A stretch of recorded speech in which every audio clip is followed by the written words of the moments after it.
right. Welcome everybody to another live stream here with Circle of the Earth Fellowship.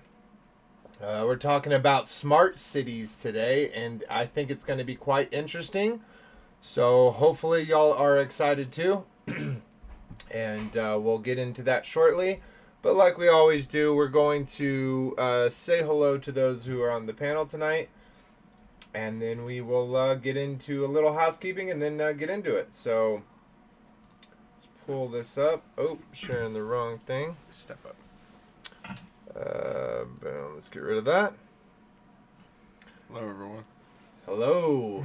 So as y'all can see, we got Ethereal Creations with us in the house now. So going forward, we're gonna do some upgrades and some changes to kind of how we're sitting and where my computer's positioned and stuff like that. So more to come there. But for right now, we're gonna kind of shoot at the hip from here and move on as we kind of get those upgrades. So yeah, dude, I'm excited to be in a room, you know, with another person, and I'm super blessed because we're gonna be able. There's a couple other families around here that are Torah observant too. That we're starting a Saturday Sabbath kind of get together, and we're pretty excited about that.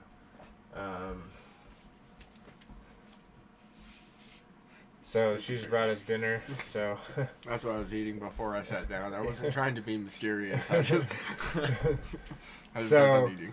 Yeah, so excited about that. We also got our brother Robert. Welcome, Robert. I just want to make sure everyone can hear you, so if you don't mind saying hello to the people. Hello, people.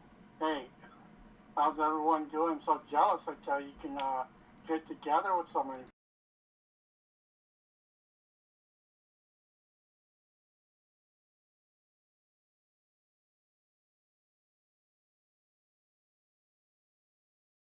Yeah, I can hear you. The only where they can hear you is through the microphone, so I just need to figure that out real quick. I apologize, everyone. So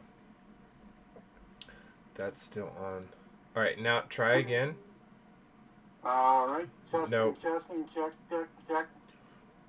So I gotta push it through a whole separate place. Okay, give me 1 second, everybody. I apologize.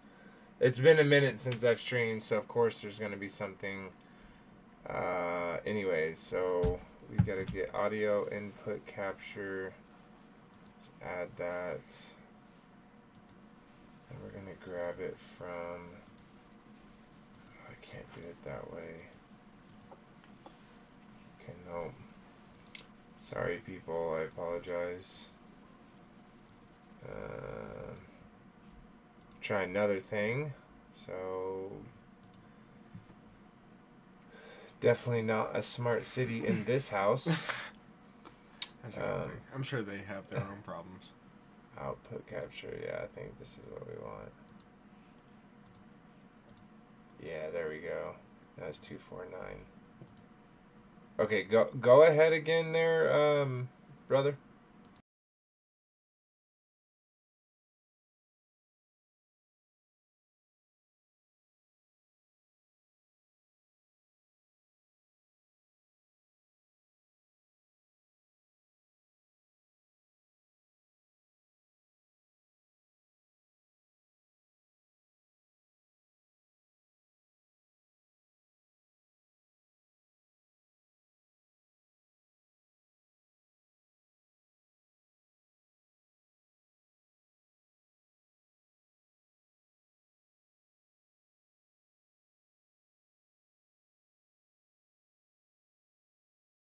Plus, they can't hear me right now. I apologize, everyone. That we're trying something different. I don't. It's not as simple as just plugging in two headphones and then it works. So I apologize for the no sound. I'm trying to get it so that you're. I swear I had it, but apparently it's gone now. All right, give me a count to 10 and ABCs. 1, 2, 3, 4, 5.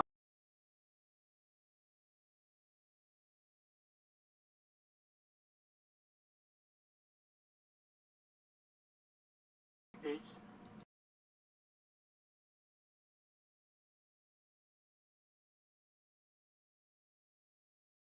Absolutely amazing. I wish everyone could have heard that, but of course they don't, or we would just be getting into it. But it's been a minute. Like I was saying, it's been a minute since we did this. I think what we're going to have to do is I'm going to have to set this here, and we're going to have to hear the audio through this. Yeah, I think that's like our only option right now. Mm-hmm. I had to practice doing the alphabet backwards back in my earlier days. All right, talk again there for us. Alrighty. Hello, Circle of the Earth. How's everybody doing? Okay, I think they can hear you now, so I think we're good on both sides. So appreciate everybody's patience, but yeah, welcome there, Robert. Really good to see you. How you been since we've been taking a break here? Long see, no time. Been doing okay. Really been kind of a stressful time at work and whatnot. So, you know, what you gonna do? Gotta take it day by day. Yeah, absolutely. I actually got I got a promotion a while back ago, but I have been just slowly getting more and more tasks, and it's definitely, you know, changed more on the. Just came out really loud. Okay, I don't know if you mean me or Rob, but I turned Robert's down a little bit. Ours looks like it's fine. It's just in the yellow, but if there's still issues, please let me know. But and then Kyle here, right? He just moved from Colorado to Utah, so he's had a lot on his plates transferring, you know, from one city to another city for your job and getting your stuff here safely and efficiently, and so you've had a lot on your plate too, and so I'm excited to come back and knowing kind of what we've talked about. Like, I think it's going to get pretty awesome. Not that it's already awesome, that it isn't awesome, but definitely room for improvement. So yeah, absolutely. Sweet. Alrighty, well, you know what? I think we'll skip the housekeeping. We're not going to go through all that. If you want to support, the links are in the description. We are going to be getting some new cameras and some new lighting and stuff like that. So if you feel led to support, again, the links are in the description, ways to do that. You can donate directly, or if you want to get like a shirt or something, that helps as well. If you want to, if you feel led to. If not, no worries. So yeah, let's kind of get into the topic and kind of get our perspectives on it. So episode 38, Build It, Smart Cities. So last episode, for those who weren't here, we talked about DEWs, or direct energy weapons, and how it seems like some of these could totally have been used in the various wildfires and natural quote unquote natural disasters that's happened in and around the United States. We're not even going to talk about the ones that happen across the world, but specifically to the United States, because there's so many. But that kind of leads into, well, why would they do this? Like, why would they just destroy cities and have these whole areas of residents just utterly demolished? And interestingly enough, right, there's a lot of money in insurance claims. Definitely if you know how the weather's gonna go, right? So if you have that kind of pre-knowledge, you know, you can make a lot of good money betting on the insurance racket. So that being said, we now have smart cities in a lot of these places, right? There's at least at the bare minimum talk, you know, people, whether it's the people or the people at the top, talking about installing smart cities, or just the topic of smart cities as an addressment to other issues that we have societal, and trying to at least paint a pretty picture of, you know, like, oh, well, think about how it works right now. We're going to offer you something so much better. You won't have to do anything. Like, the streets will be swept. Like, no more of those type of jobs, right? It's all going to be, and so they're gonna make whatever that kind of sell is, that they're gonna make it appealing for sure, but they definitely have a lot of the technology behind it, right? Like they have a lot of desire for this outcome, and so I'm interesting to see, like, the things that have not already started, but the things that are proposed to start. Like what are we actually going to get out of this? How, because real quickly, when you have a society that's corrupt, right, then things are not built the way, and will kind of see that in China, right? China has these huge cities, and I almost feel like they're like an alpha testing phase for the stuff that they're going to bring here. And we kind of already do that through the technology, like the phones we buy, the computers I we agree. buy, the car components we buy. So yeah, what are your thoughts, Kyle? Yeah, I'd say that their ultimate intention is to get everybody, at least in the system of thinking that they have in mind for these 15-minute smart city style, dynamics where everybody is just controlled through monitoring, and I mean, every your safety is secure through everyone's surveillance, and that's the problem with it, I suppose, altogether. But um, China, it makes it work efficiently, where you can tell on your neighbors and make amazing results by being such a good citizen. But if you ever say anything that's in opposition to the government or in their agenda, then you're going to be silenced rather quickly. So it comes with that type of sword there, where it's only for the obedient to the system, unfortunately. Yeah, and rightfully so, right? In that type of system where you're trying to make a man-made utopia, Right. you would have to control all the kind of range of emotions that leads to murder and theft and all of those things.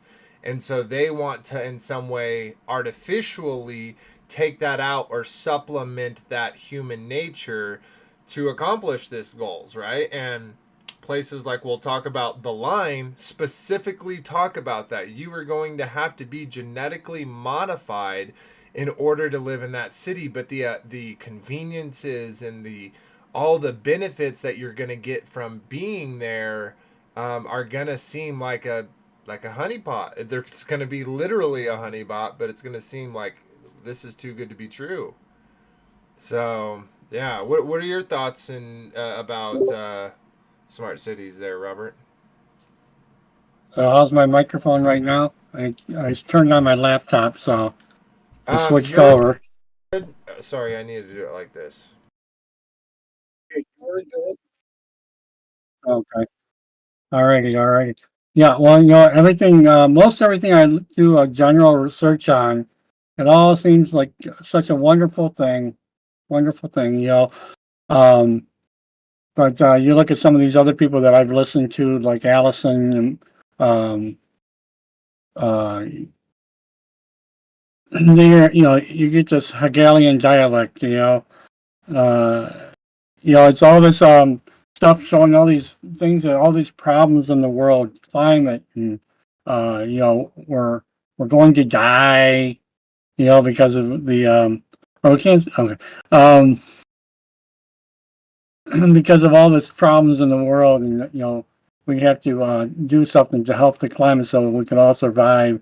And these smart cities are such a wonderful thing. You're just minutes away from having anything you need. You don't have to worry. You don't have to worry about your car breaking down, or all sorts of things. You'll see in some of the videos some of the things that they show as being a positive thing, but oh,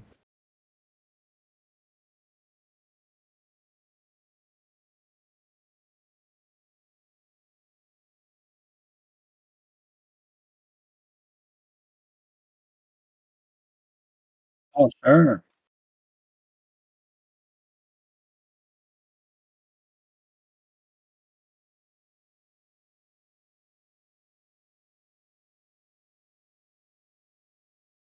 Mhm.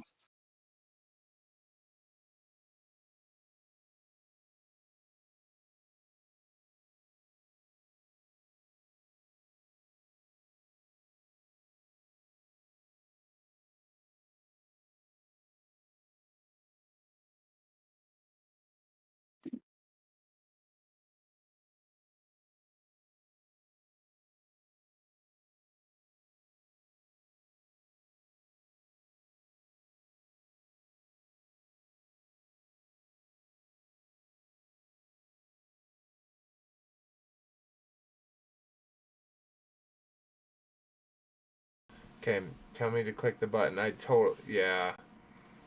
Dang. Okay. Um. What was I just saying, man? Please help me. I'm sorry. I saw that. My mind cleared. Yeah. Uh, Um. sorry.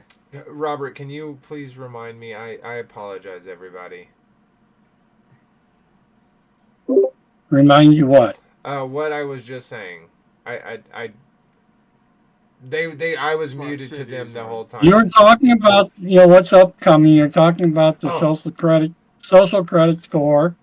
That's right. yeah, and that's definitely gonna be a part of the smart cities. Like we're gonna talk more about like the infrastructure, and we're gonna talk about all of it, but like we're gonna hone in on that on another episode. But that is totally an aspect that it's gonna be. Like you're gonna get kicked out. Like maybe they, who knows what kind of repercussions for getting kicked out of a smart city would be. Like if you are part of the military and you get kicked out of the military, right? You get a dishonorable discharge. That's going to haunt you all your days. Like what if you're a bioengineered person that now gets kicked out of the place that has a proprietary technology? I'm just saying, like there's so many weird things that can happen within a smart city to like you were saying, to be corrections to these issues that society has brought, that we see prevalent in our day now, and how just utterly convenient that in all these places that have talked about having a smart city, they decide, or it just so happens to be that it's burnt down or swept away, or now just this basically open footprint for them to do anything, right? There's no more forests there. There's no more houses there. Maybe they can make a lithium mine that is autonomous, right? That it just does what it does and it takes its deliveries. It's run off an AI that dispatches all of the, flying transport. Like they could really flip a switch a day, and all of a sudden now, instead of a horse and buggy, you can go down and for a few $100s buy a vehicle, and now your options are open, right? You don't have to feed the horse. Like you can travel into the city now because you don't have to have a horse to get to town, and it just and it literally happens overnight. So in the same way, we could see something happen overnight, and I was really inspired to specifically talk about this because of Trump, right? Like I will look at Trump and see, yeah, he is doing positive things that I think that any president before him would should have and would have and should have done, right? And but yeah, I know the weird stuff, right? I know the whole play of him getting JFK'd, and um all of those things. Like I don't trust him, but I eat the meat and I leave the bones, and there's a lot of bones with him, but I could really see him making these pushes technologically and being accepted to do it, right? Because he's the builder, he's the he knows how to get things done, and maybe he would have things get done, right? Mm-hmm. And then it's now this sophisticated AI smart cities that are boxed in America, and we're like, Yeah. oh, we're on the inside. It's like a breakaway civilization from the rest of the world that is actually a prison of a dystopian nightmare. Yeah, yeah. What are your thoughts there, Robert? Oh, I can't hear him now. Oh. No, that was me. That was me. Um, no, just keep going. I'm listening in right now. Huh. Oh Well, wait, you're taking a bite. I gotta talk. I gotta no, feel. it's fine. It's fine. I apologize for taking the bite. I just had No, one in that came out right. I Oh, go ahead. I just put in the chat about if your home was deleted uh by something, Yeah. and you only got $750 loan from our helpful government, and you're not given a hotel room in New York, your options might be limited, and you might, even if you don't want to, you might have to go take residence in some smart city. Yeah, and what if they give you like a legit good deal? You know, what if they give you $1.50 on the dollar, right? Like, come move here, start your business here, right? We're going to supplement all of these things, like your logistical costs gone. We're gonna handle that. Your electricity, your internet, your all that's no more bills for that. That's provided for being in the community, right? They're going to sell it. Just kind of think about as a microcosm, Netflix, right?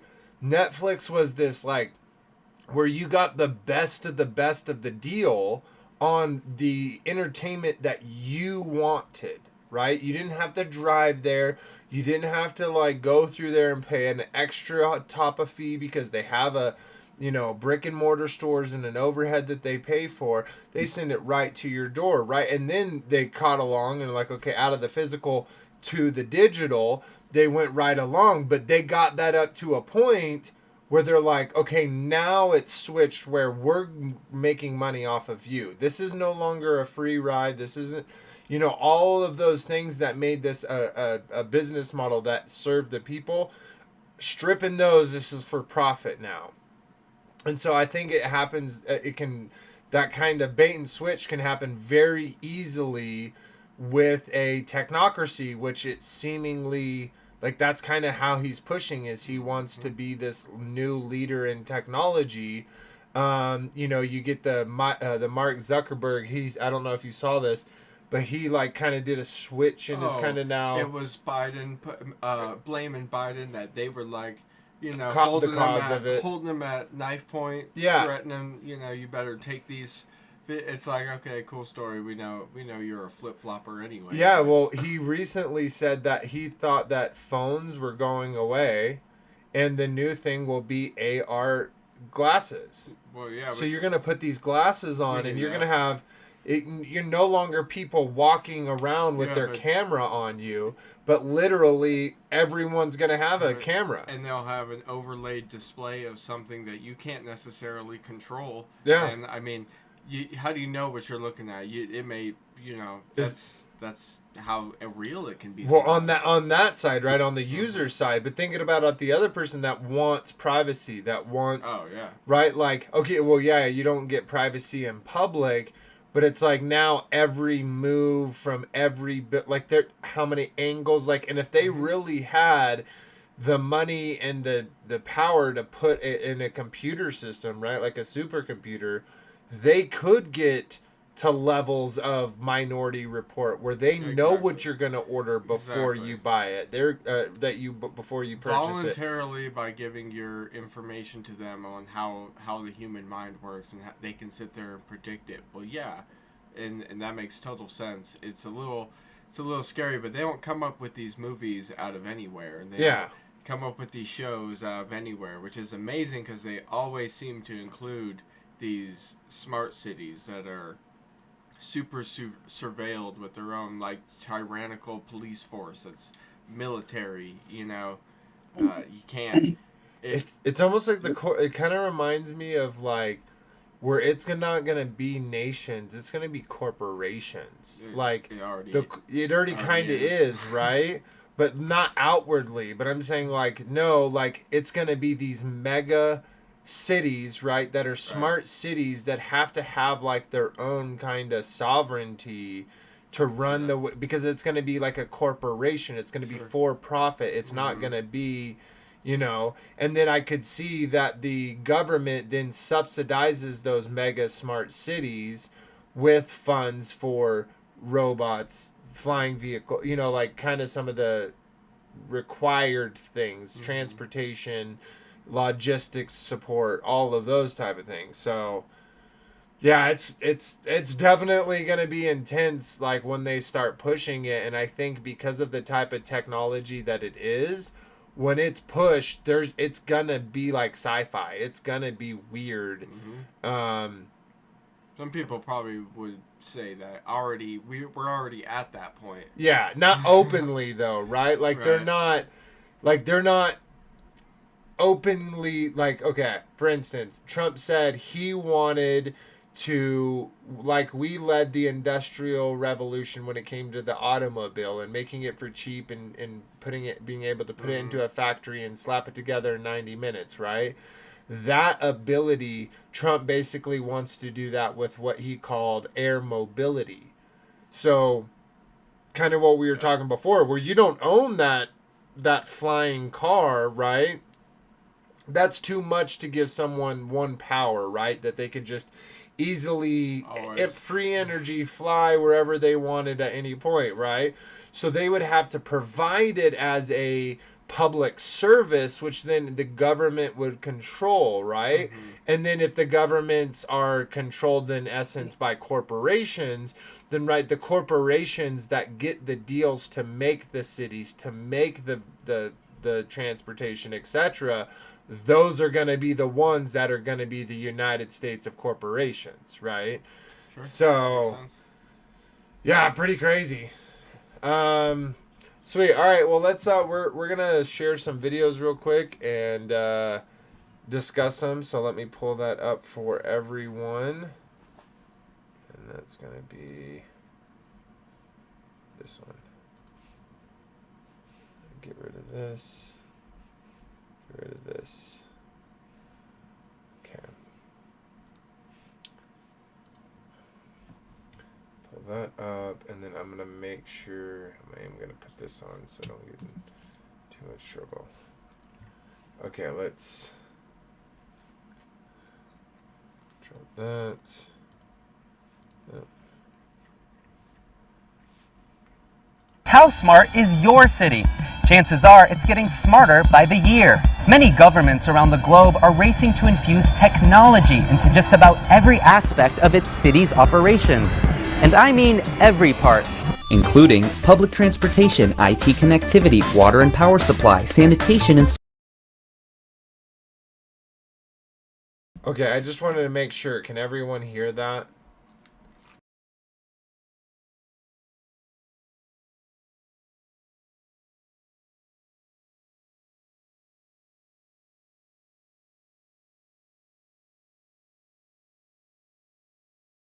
solid waste management, efficient urban mobility, e-governance, and citizen participation. And it does this using every buzzword imaginable, from big data to the Internet of Things.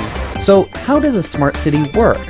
Let's look at 3 examples. Here in Singapore, the city-state might be the gold standard of the most extensive effort to collect data on daily living. The government is now deploying systems that can tell when people are smoking in prohibited zones or littering from high-rise housing. Singapore launched its own Smart Nation program in 2014 and will add more cameras like these so the government can effectively monitor crowd density, cleanliness of public spaces, and even the exact movement of every locally registered vehicle. Much of the data it's collecting will be fed into an online platform called Virtual Singapore that gives the government access to how the city is functioning in real time. It could help the government predict how crowds might react to an explosion in a shopping mall, or how infectious disease might spread. Over in Dubai, more than 50 smart services from 22 government entities have been rolled out as part of the government's Smart Dubai initiative.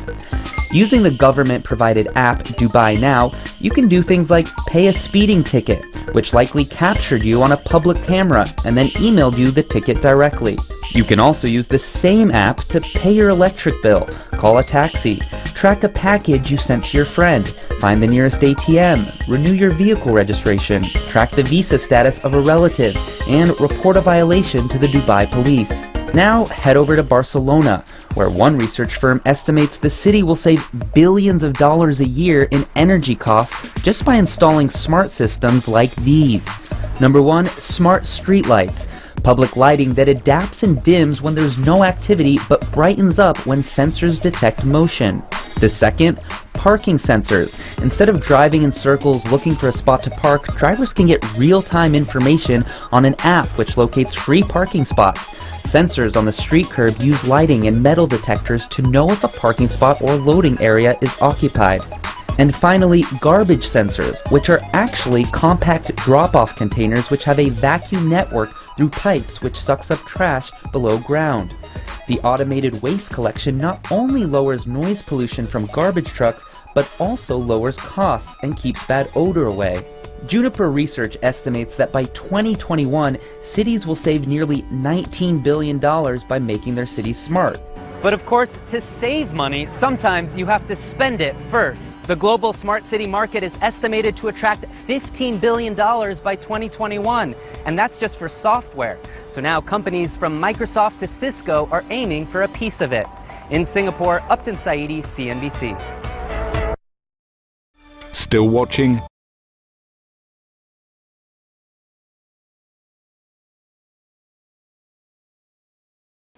Alrighty. Yeah, that's just a little bit of what they're doing. And that's like, and we've talked about this before. They obviously do. They obviously show us much less of what they actually have, right? Like, they're not showing us their full hand. And I think that's because if they were to show their full hand, the truthers that are out there would see that, right?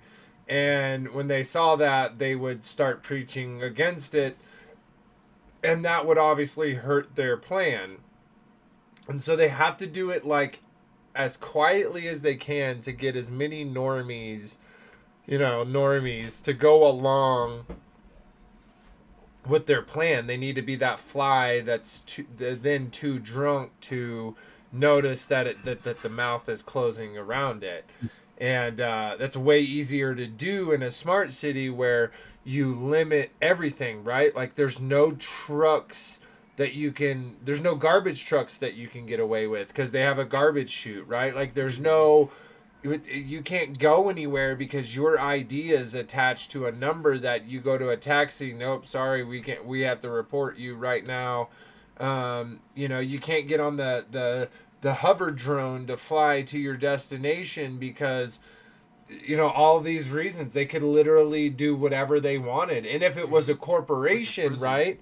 Even more if it was a corporation that had control, well, it's like, well, they have free speech, they have rights, they have all of these things that a city normally wouldn't be able. Just a normal city, they wouldn't have that power over you, right? Because it's the city is owned by someone, but it's the city's for the people. It has to run that way, where they can change the rules, right? They can update the terms and service of your residency very quickly. And so that seems to happen in China.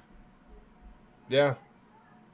You have dude, I've seen one room, like a studio, what would be a studio apartment here, and they have cage, stacked 3 high, where they're just living in this 3 foot by 3 foot cube, basically. And they're not smart cities, that's just the digital ID part. Yeah. Just the tracking, the surveillance aspect of it. Yeah, absolutely. Yep. All right, let's see. We got so quick in here. I'm gonna jump over here real quick. We're gonna watch this for a minute. Imagine a sprawling metropolis in. And then we'll come back and talk about it. In the middle of the American desert west, complete with futuristic infrastructure and carefully planned roads and streets filled with autonomous electric vehicles. A city that combines the sprawl and diversity of New York, the efficiency and connectivity of Tokyo, and the governance and sustainability of Stockholm. An insane multi-billion-dollar plan to create a futuristic city similar in scale and ambition to Saudi Arabia's The Line. Today, we'll be taking a look at the future city of Telosa, America's version of the line. The city of Telosa is a planned development that promises to not just be the city of the future, but also to be a completely new model for society. In a similar vein to megaprojects like Saudi Arabia's NEOM, these planned megacities are a response to the emerging problems of today's world, such as overpopulation, pollution, and climate change. These future cities aim to redefine what it means to create a thriving city from scratch that is designed to be sustainable, resilient, inclusive, and equitable for all of its residents. The name Telosa comes from the ancient Greek word telos, which can roughly be translated to the greatest purpose. First unveiled to the public in September 2001, Telosa is the brainchild of American billionaire Mark Lohr. Shortly after stepping down as president and CEO of American retail powerhouse Walmart, Lohr announced his ambitious goal to create the planned city of Telosa. Through his visionary project, he aims to create a more equitable and sustainable future that can become the blueprint of future generations. In charge behind the master planning of Telosa will be world-renowned Danish architect Bjarke Ingels, who has previously been commissioned by Toyota to create a smaller, smart future city in Japan. The core concept behind Telosa, and the reason as to why it's being planned in the first place, according to Lohr, is to create a city with the needs of the people serving as its foundation. To focus on what's most important, culture, values, and really putting people at the center. As it stands, more than 50% of the world's population currently lives in cities. This figure is expected to increase to as much as 70% by the year 2050. Because of this, cities have become important centers for education, research, and economic opportunities for millions of people. And although cities have brought much growth to a few handful of individuals, not everyone directly benefits from the development. This increasing wealth gap is precisely what Lohr and Telosa are trying to solve. The goal is to build a city wherein everyone will have equal opportunities for growth, no matter their socioeconomic or cultural background. To achieve this vision of equality, at the heart of the plan is an economic system known as equitism. The idea behind this system is to create a community wherein the people will directly benefit from the growth of the city. In this system, Telosa will own all of the city's land, while its citizens are given the freedom to build and sell homes on top of this land. Ideally, as the city grows, land values will also grow alongside it. These generated funds will then be invested back into the city through public services, transportation, education, and healthcare, thus fulfilling the vision of equity, wherein all citizens have equal access to high-quality services. Although the final location for the city of Telosa has not been decided, the people behind it are planning to build the city on desert land in the American West, in the states of Nevada, Utah, Idaho, Arizona, or Texas. Another consideration is for the city to be built somewhere around the Appalachian region, over in the east.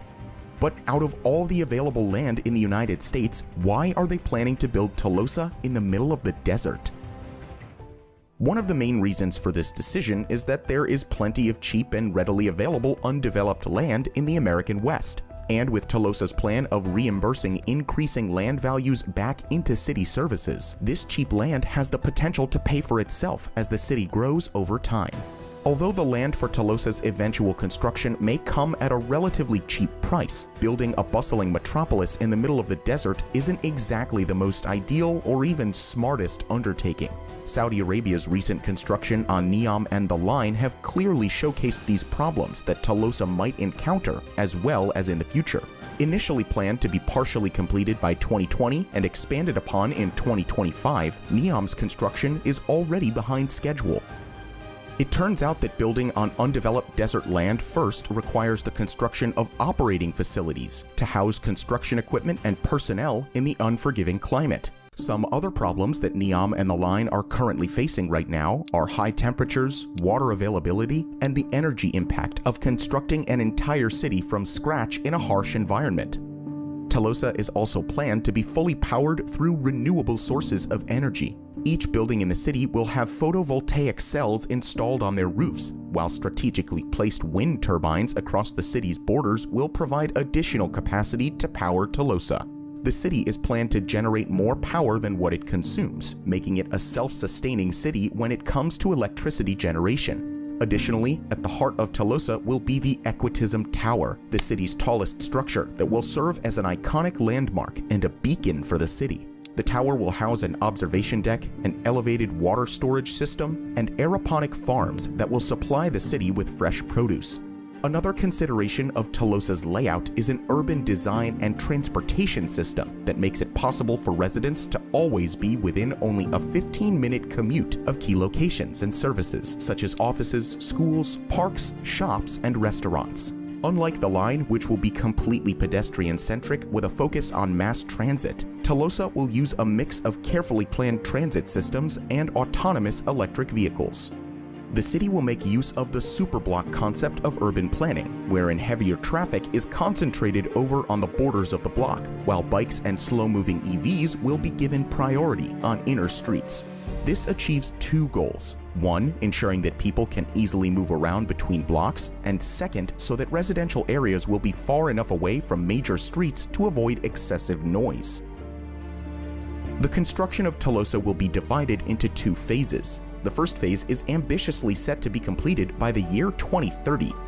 By this point in the development, the city would be capable of housing as many as 50,000 residents over an area of 6 square kilometers, which is roughly twice the size of New York Central Park.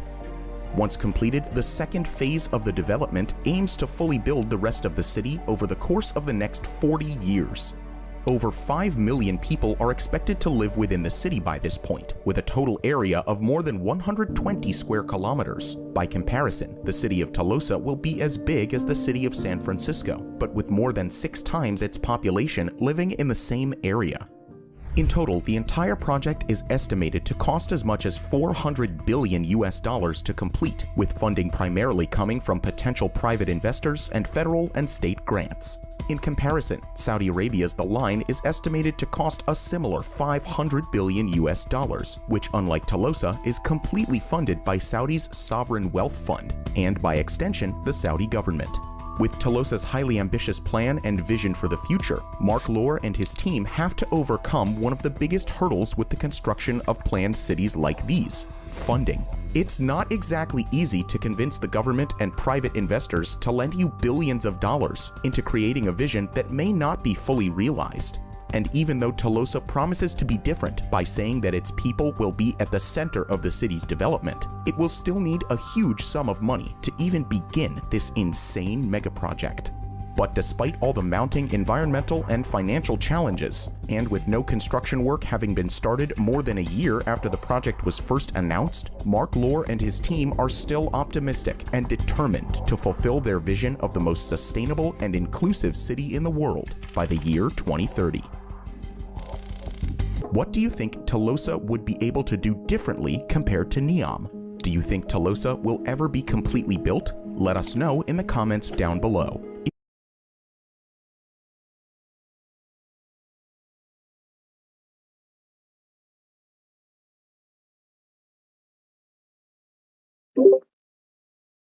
This. Okay, there we go. So, so that's Tolosa by the used to be CEO of Walmart. Let me get rid of this. In his project now, 2030, they're supposed to they're be done with phase 1. That's 5 years, right? Did you happen to see or you, Robert, did y'all see where Trump was talking about granting grants to the top 10 builders of the smart cities? Did y'all see that? I did not. I missed that. Let me see if I can find it while we're talking.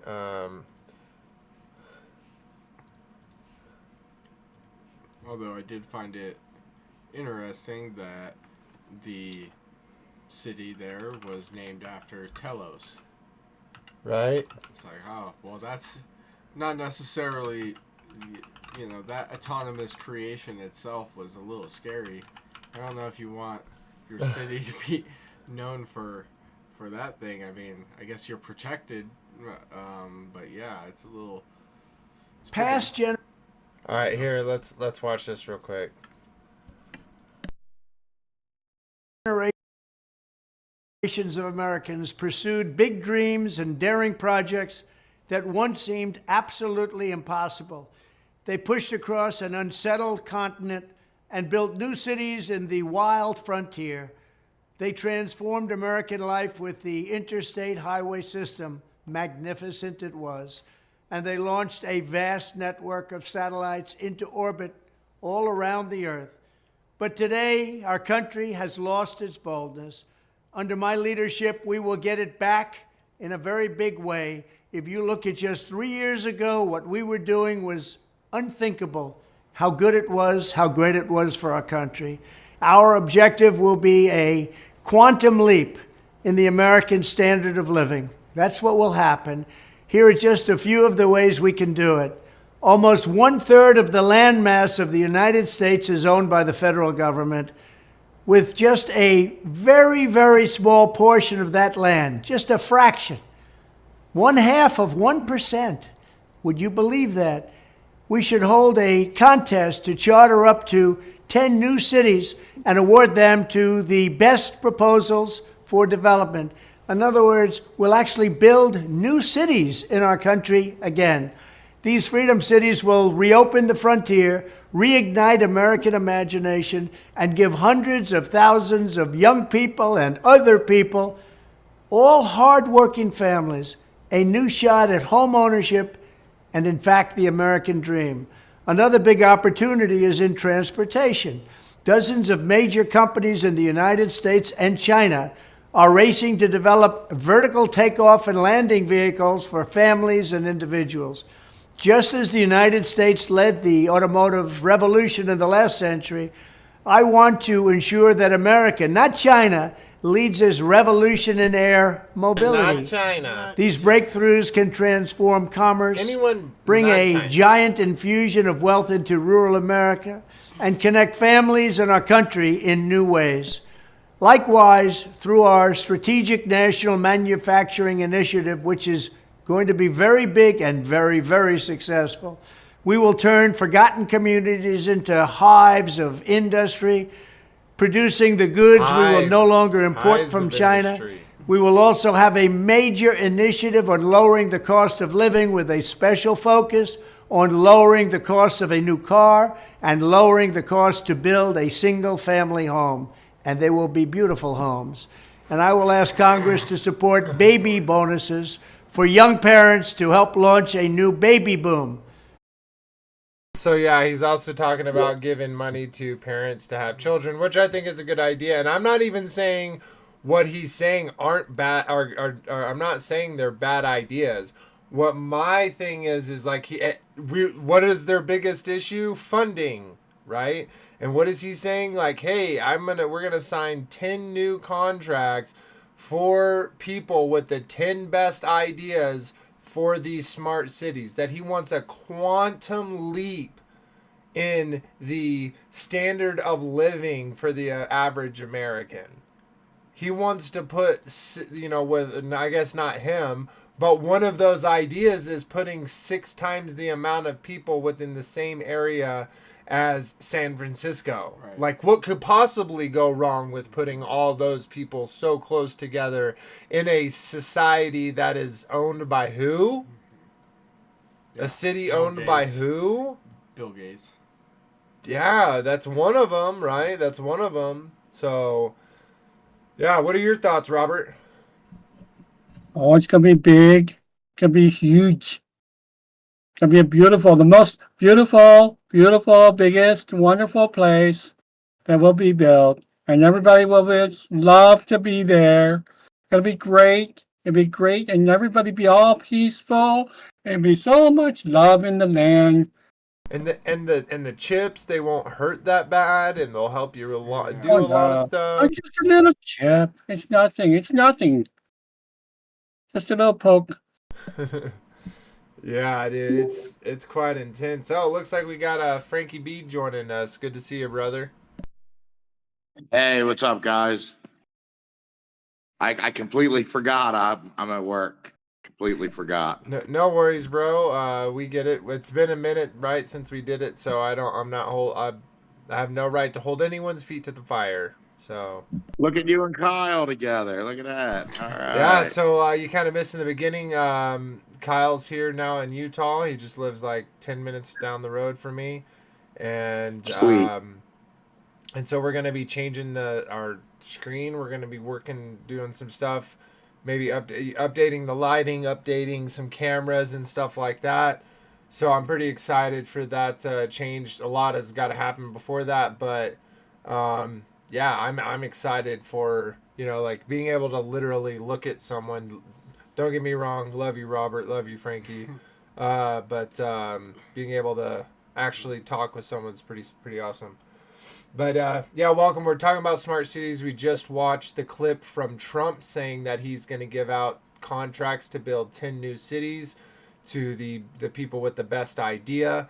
And then previous to that, we were watching about Telsa,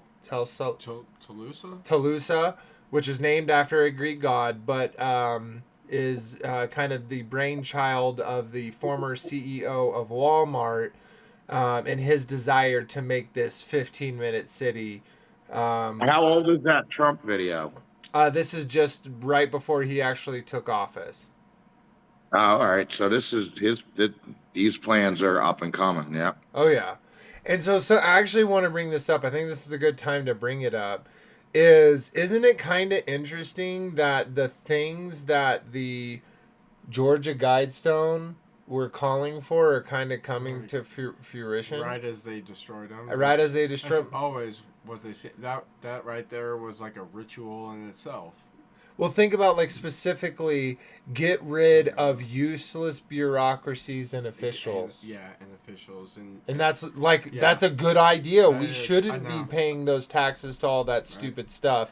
Right. But at the same time, it's like they did that on purpose. Mm-hmm. And I think there's something after that where it's replace them with something, but yeah. Everything they replace it with, it's never better. It's always going to end up 10 times worse. More control, more liberty lost. Yeah, so ultimately Satan runs these cities in his way. That's why you don't have autonomy and freedom in these places. It's you won't be able to you won't be able to carry firearms. Yeah, that's what the police are there for. Yeah, you won't. And they probably won't even have police. They'll probably be robots. You know what I mean? Yeah, exactly. They won't even need police because, like it was showing with the Saudi Arabia clip, you'll just have one app and you'll get an email saying, "Hey, we saw you litter. Pay this fine." Exactly. Right? Like they don't even need to send police to your house to write you the ticket. And I almost guarantee it'll be somewhat like what you see in movies like Elysium, for instance, which that was, in some colony in space, but the idea of a breakaway civilization doesn't necessarily matter where it is. It's just that they have technologies that you don't have access to, and it almost creates this imbalance where it's like a class system. Exactly. Yeah, which already exists in a way, but all those people in that class system all want this because it benefits them in the end. It allows them to They want to extend their life so that they can have servants for longer, so they can have more. It literally goes down to their theology and their philosophy, their belief systems about who they are, their inherited right to rule over us as gods. Essentially, they literally believe this. Yeah, and why would they want to die? Right, like that's why they're so obsessed with merging with machines or extending their life because they don't want to pay the piper, right? Yeah, they want to escape judgment and find another way to live eternal life. Yep. Yeah. Good luck. I think even if you get that, it's not going to be for very long. Nope. It will not be. So had you ever seen that, Robert? Any thoughts about what he was saying and kind of the issue, or how they were talking about the main thing that they need is funding, and then Trump is talking about literally funding these 10 cities? Oh, we have so much money out there now. Once he cuts all this waste and all this greed, and once they cut the space program. Oh wait, no, I don't think we're going to touch that. Yeah, they'll get money. They'll find it. They'll fiat currency, digital, something. It'll be done if they want it done. Promissory of getting profit on the back end. Oh yeah, right. And how efficient these cities are going to be. They're going to be making money hand over fist, right? Because everyone's going to be in a 3x3 box paying $2,000, But all their other needs are taken care of. Here, eat this, insect bar, for your protein. Your daily protein. Look at this picture that what I'm sharing. Like that's what they're like, look at what this evil God has given us, and look at what we're gonna turn it into. We're gonna turn this place into heaven, right? We're gonna turn Looks like this your place. backyard in Utah. Huh? Looks like it's gonna be in your backyard. Yeah, in fact, that was one of the places they said is a part of that, possibility. Yeah, smart city. Yeah, that's already made the agreement for that. So possibly. Yeah, and I don't think it's gonna be. And me and my wife were talking about this. I don't think it's gonna be escapable. Like, you're not gonna be able to go to a country in the world, a place in the world where when this net is thrown, it's not going to take over, right? And they're gonna have to do it because you could do a smart city all day long, but what if you give it some type of defensive measures and now it's looking at China and like, just think of all the issues that could come up with this if the smart cities, like, let's say it kind of goes the way of the corporation and you have all of this technology that doesn't fit together. Like if you're in Houston smart city, you can't go to the Dallas city. I'm sure right? you will, and I'm sure that there's always connections for business in other places with those smart cities. Yeah. Like they're going to interact with each other, but I think it's going to be like Hunger Games, where our capital city was the main city, and you'll have to be of a certain type of compliance to live in that city, and a certain type of wealth. Well, yeah, we're not even going to be in these cities. There's that movie In Time with Justin Timberlake where like they get to a certain age and then they never age anymore, but they have a clock on their arm, like a digital readout, and they have to pay hours and days and months to go from like the slums to the rich neighborhood. So it limits people by basically their money. Yeah, it's really interesting. It gets rid of, health issues and all these other things, but then now you got to worry about time. So I think this picture really indicates what they're promising. They're promising like all of these social, economical issues that we face that causes all of this, wealth inequality, right? We're going to create these places that solve all those problems for us. No longer is a person's finger going to be on the button. It's going to be an AI, right? And that AI is going to be fair. It's like, who programmed the AI again? There's always going to be something other than because the contradiction of an artificial intelligence itself would suggest that there's something intelligent behind it. It's like they're claiming that it's almost going to become its own life and know the true good and evil. You know what I mean? Kind of. I mean, they're almost like the ghost in the machine. Like some kind of talking idol potentially. Yeah. I don't know. Yeah. That's what they. Yeah, that reminds me of the Pink. Oh, sorry, Kyle. No, go that ahead. Reminds me of the Pink Floyd song "Welcome to the Machine." Welcome to the smart. Welcome to the machine. And he's like, tell me what you dream. Never mind, we already told you what to dream. Yeah. Yeah. Welcome to the smart city. Yeah. No, totally. Any thoughts? I really Robert? think it's going to be like Hunger Games. How these smart cities are going to be just for the elites, and we're going to be the workers in the outside cities feeding them. Yeah, and he was unsmart. in that Trump talk that he was just doing, Like it almost is. He's like, we're gonna have this quantum leap, and I feel like where they're headed is they want to make like the current cities.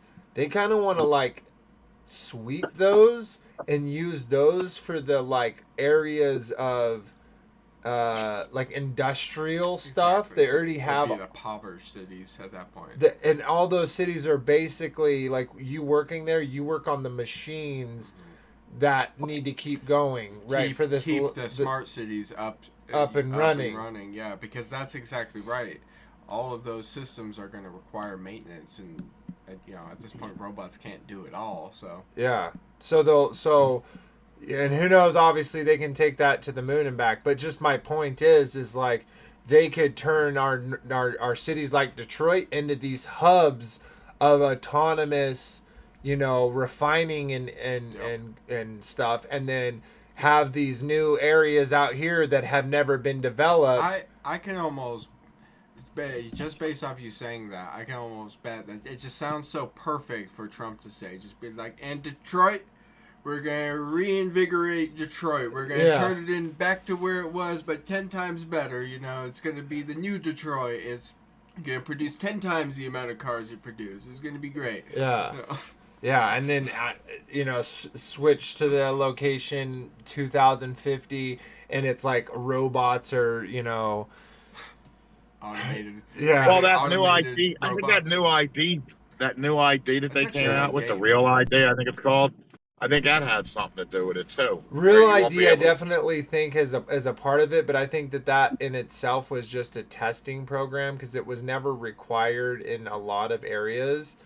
But I think they just, they're kind of their ultimate goal with all these tests and these, seeing what they can do with Wi-Fi and its capability. Like, they didn't make all of these devices and conveniences just for our convenience, right? Like, there is what is that called? When you make a deal with the devil, a Gaussian deal. Like, I think smart cities are 100% a Gaussian deal that you will not recognize until it's too late.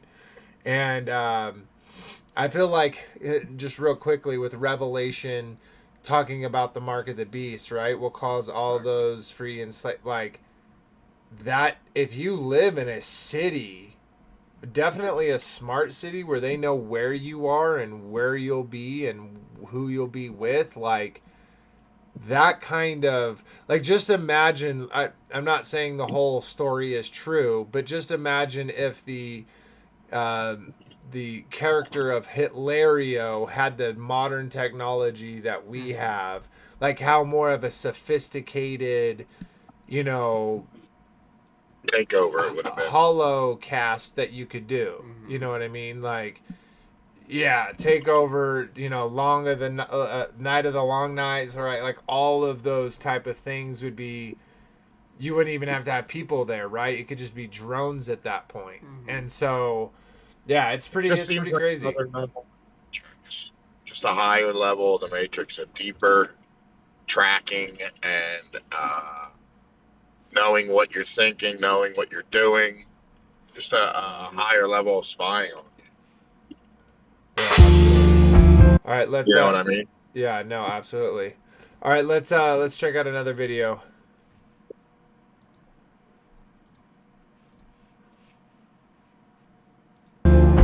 Countless governments and companies have taken a stab at building a city of the future. There's Songdo in South Korea, the Alphabet-funded Quayside project in Toronto, which was abandoned in May of last year, and both Singapore and Barcelona have tried to modernize with smart sensors.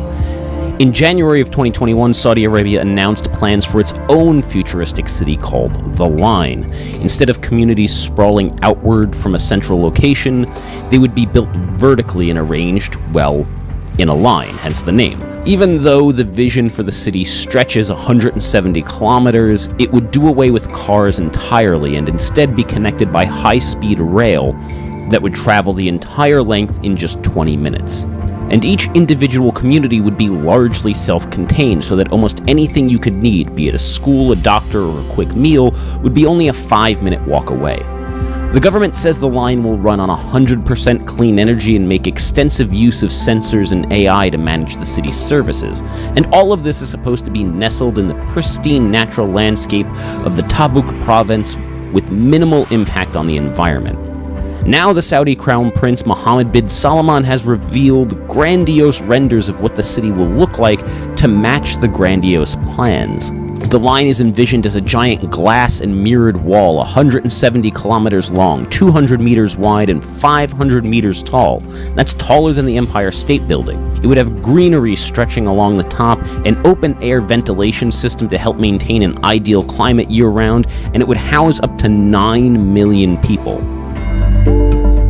Now, the line is just one part of Saudi Arabia's controversial $500 billion NEOM megacity project. For one, the so-called virgin land that the government is building NEOM on is, unsurprisingly, not all that virgin. It is the ancestral and current home of many people, including members of the Hawatat tribe, who are being forced from their homes for what many see as a vanity project that won't amount to much in reality. Those who have dared to speak out against the government's plans or refuse to give up their homes have been harassed and abducted by Saudi security forces, arrested, or in some cases killed. For example, Abdul Rahim al-Hawati, a prominent Hawatat activist, was killed by police in April of 2020 after posting videos on social media trying to raise awareness of the forced displacement. All of this controversy has even led to some commercial partners pulling out of deals like Riot Games, which had signed on NEOM to sponsor the League of Legends European Championship. Backlash from the gaming community caused that to quickly unravel. Now, even if NEOM is eventually built and lives up to its lofty promises, there will still be plenty of more cause for concern. The line is expected to be loaded with countless sensors, cameras, and facial recognition technology that, in such a confined space, could push government surveillance to almost unthinkable levels. Now, that would be troubling in any nation, but in a country like Saudi Arabia, where homosexuality is outlawed, LGBTQ people are persecuted, and women hold almost no rights, it's downright terrifying.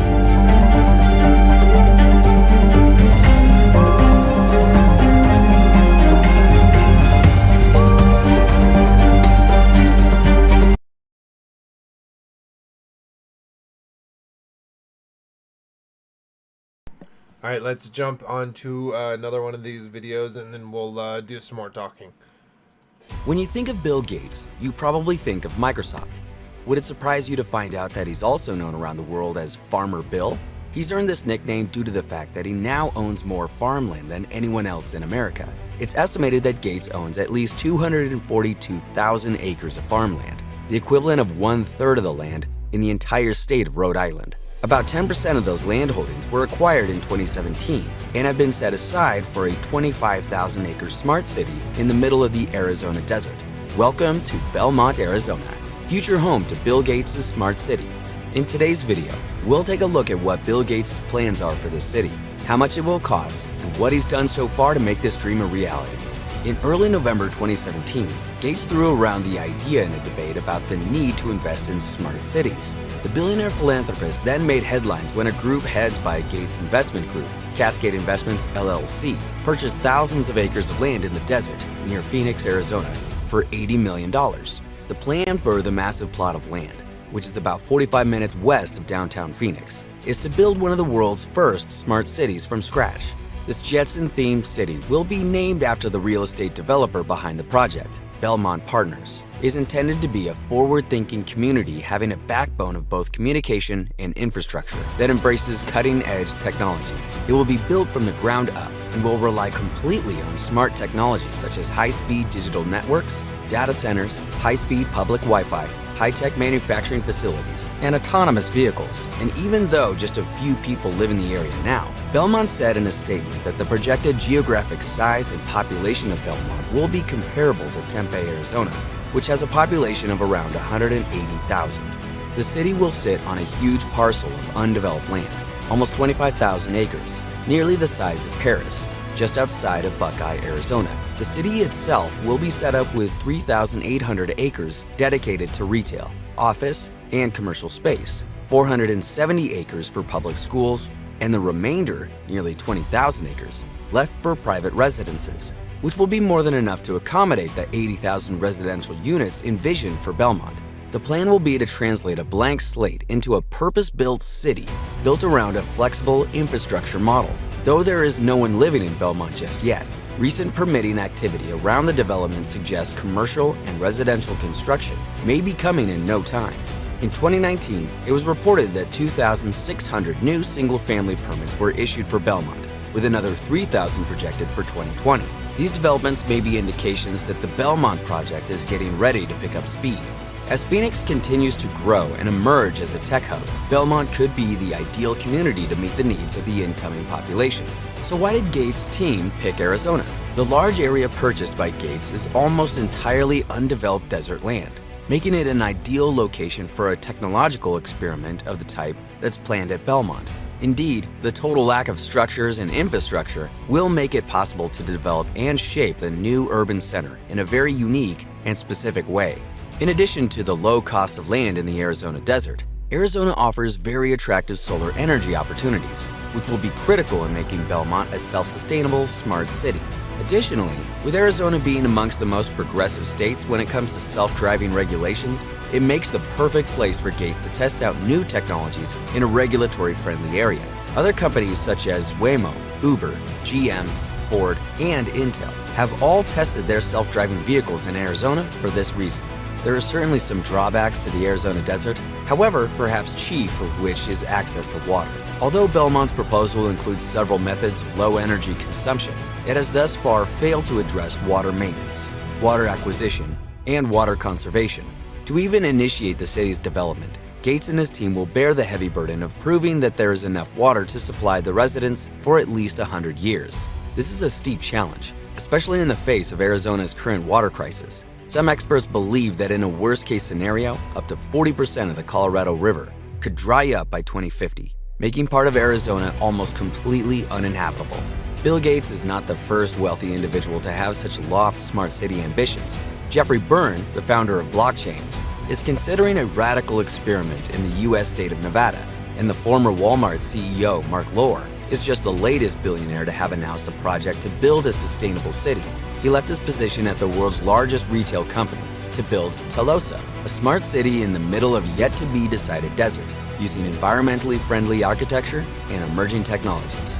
Even turning existing urban areas into smart cities has become very attractive in recent years. With avant-garde cities such as Dubai, Singapore, and Barcelona betting on innovation and seeking to implement smart technologies in already existing urban areas to digitize every aspect of life in the city and simultaneously reduce its environmental impact. Even though Belmont is not close enough to being finished, with Gates' financial and technological backing, the smart city has the potential to break new ground for technological and sustainable efforts across the world. What are your thoughts on the proposed smart city of Belmont? I do know that if he does a really good job in vaccines and healthcare, that he can reduce the population by 5-10%. So at least he's claimed that before. But you said, and totally true, you said, well, familiar faces, right? The same people that are, that we've seen, grab control in other ways, are present here in this race, right, to grow this smart city. I'm sure Microsoft would love to control an entire city's amount of people. That'd be an amazing project. I'm sure that just the lucrative part alone would be enough to sell it. You could give up any morals to create that. Yeah, and get people to go along with it, right? Like, definitely if it's like, hey, we sacrifice this kid to the gods, we get to live in this beautiful paradise, and that child gets to go out of this world giving us all this amazing debauchery, Thank you, kid, for sacrificing yourself. I wouldn't honestly be surprised if the ascension of these things was also coinciding with the return of the ancient ways of worshiping Baal and Molech and openly anyways, not just not just behind closed doors, but back to the ways it was in ancient times. And I think they tell us that is their eventual goal. It's that it becomes projected outwards. That's their magnum opus anyway. Isn't it interesting? Like in all, not all, but in a lot of fantasies, you always have like it's the vampires or it's they want to rule the world. They don't want to hide anymore. They want to come out into the, and it's usually this dark side stuff. They come out and they're like, we should rule. We shouldn't be hiding.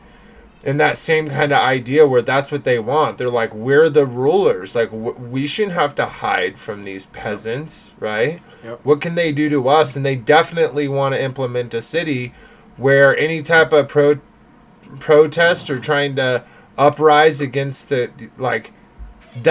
think that's one of their main reasons why they want to do from the ground up projects as opposed to retrofitting within a already urbanized environment, is they can't account for all those back doors and all those basements and all the, you know what I mean? Like hidden tunnels that already were there that got boarded up and no longer on the print. They have to dig up the entire earth, make sure it's clean, and then build an infrastructure around it that they can control 100%. They create all those loopholes and back doors and secret tunnels that they control.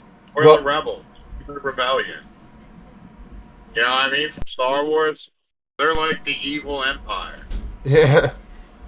Well, that's what we're doing, right? When we read scripture, we know that there's going to be this evil empire that's going to come and eventually cause all those great and small to take a mark on their, So, like, we know that they're trying to do this. They would love smart cities.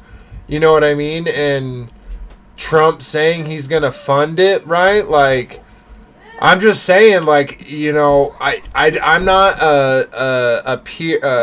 I'm not a black pill, what is the word?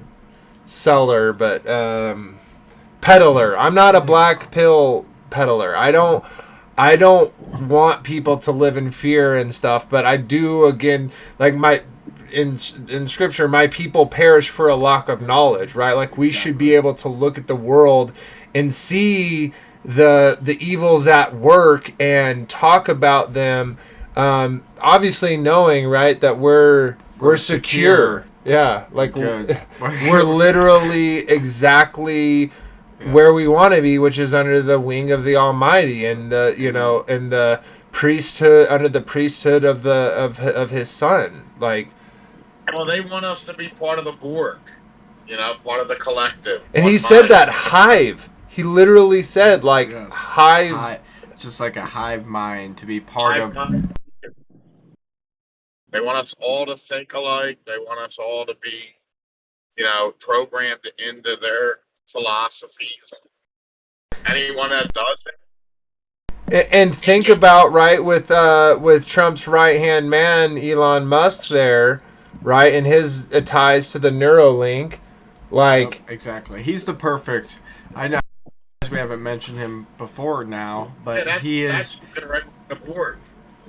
Yeah, he is the perfect spokesman for this whole technological revolution. For everyone who believes him, and all his inventions and his huge brain. Yeah, I mean, so smart. So smart.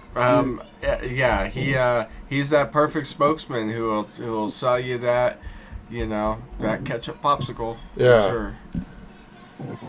Yeah, and white gloves. Yeah, it's crazy how many people I see that kind of do worship him and think how great he is. And obviously, if you're a true earther, meaning you believe what the Bible describes, knowing no man is going to be able to tell you the width and the breadth and the height thereof.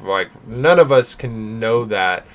Maps are a good way to kind of represent what we think it could be, but other than that, it's just an imperfect tool to measure something created in perfection. So it's we'll never have that capability in my belief, but But with this whole smart city, right? Like, think about this. What we've talked about, Revelation 21, the New Jerusalem, right? That's minus the robots, minus all that, right? Like, we are going to live in an actual smart city. Not a actual utopia that we can't even, as humans, in our, in our minds that we're corrupted in being in the world, we can't even imagine what that's like. But that is what it's going to be. It's going to be an entire city of abiding people. And would you mind living in that type of city with that type of king? You know what I mean? None of us are. I would feel so like I don't deserve to be here at that point. I'd be so grateful. I'd be grateful enough to be for a room and a broom. Yeah, for a room and a broom. Exactly. Be your gardener. I'd work 24/7. I'd work in the rain, in the cold, outside. I don't care. It's like, because that's the real truth of what the kingdom actually is, and there's nothing man can offer that's even close. Yeah. You come to say hi, Valor? All right. I love you, buddy. It's quiet time. Okay. That's my time. Okay. Go, guys. Nope. You got to give that to Mom tonight. Sorry, guys. My sons, it's their quiet time when they get ready and they get an hour to chill out in bed before they need to have eyes shut. But oh my gosh, good to see you, Marsha. We've all have had you in our hearts and in our prayers, and we definitely miss you, and we definitely want to see you feeling better. So hope all is going as well as it could be, and I hope you stay in high spirits, sister, because we sure do love you. So. Yeah, so I guess I kind of ranted there, and then you helped me, Robert, Frankie. I guess let's hear from Robert first. Kind of your thoughts about weaving in your faith and your belief, and kind of knowing what at least Scripture says is gonna come, right? And kind of speculating how that ties into smart cities and its role to play within the future. In our future. I'd love to hear your thoughts, and then I'd love to hear Frankie too. Keep wondering what the Babylon is going to be. Everyone's got their ideas, but I know that one of the things it talks about is their marketplaces, and no one will be able to shop, and no one will be able to do all this and there, and they're being very sad about the loss of the city, this great city. So we're getting a lot of feedback from you, Frankie. I apologize, bro. How come all these are in the desert? And whenever I see all those, I think of Sam Kitterson. You know what I think about? I think about Babylon, actually. I think about how it wasn't utterly destroyed, right? Like there were some stones left upon one another, if it is where they at least claim it is, I don't know, but the reason why I bring that up is because it's it's always interesting that they're trying to take a place that is death, right, and bring it to life. I think it's a sign. It's almost we're gods. We can take, how I kind of showed that other picture, this one right here. Take death, right? Life. Take this ugly God, gave us, and we created, and which is right. That's what we want to do, right? That's what we should have done. Is this whole earth should have been the Garden of Eden extended, right? But we obviously fell short. So, but that's the thing is think about all the things they're saying. Isn't it really good that you're 5 minutes away from a hospital no matter where you are, right? No matter where you are, your child falls down the things and they get hit unconscious, right? And they start convulsing. In 5 minutes, you're going to be at a doctor. that is beautiful, right? Like how many people that will help. But that's always how they spin it. They always provide all of these beautiful benefits, right? The convenience of Netflix as an example.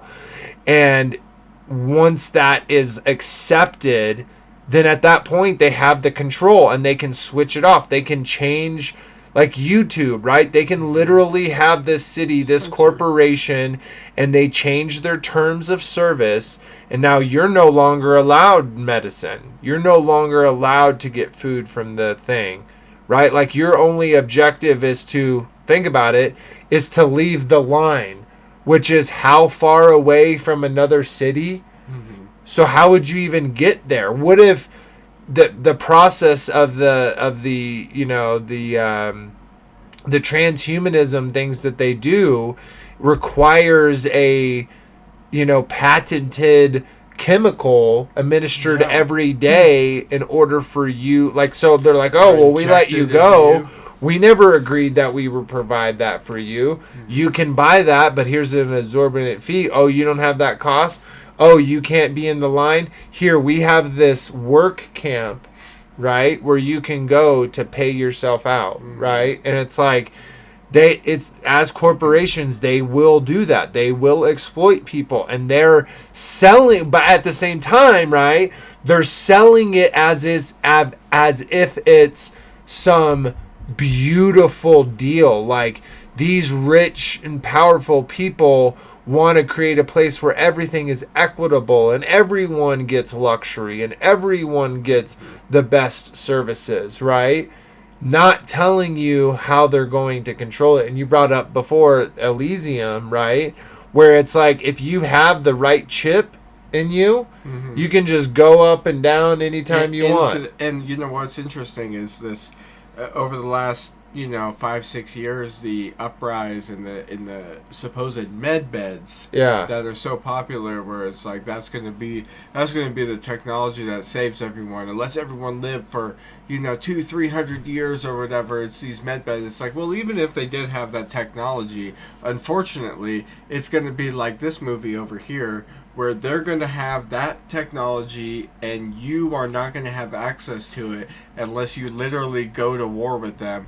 But it never ends in the end. It never, ends well for you in the end. Yeah, they have the money for the bunkers or whatever. You would and that's why violence is never the option, right? Like, you're never going to be able to find the evil one and slay him before his time. Like, he has a very specific time and destruction and all of that jazz, and you're not gonna, achieve world peace and world harmony without Christ being here. Like, that's his job. That's his... Literally, vengeance is his. Yeah.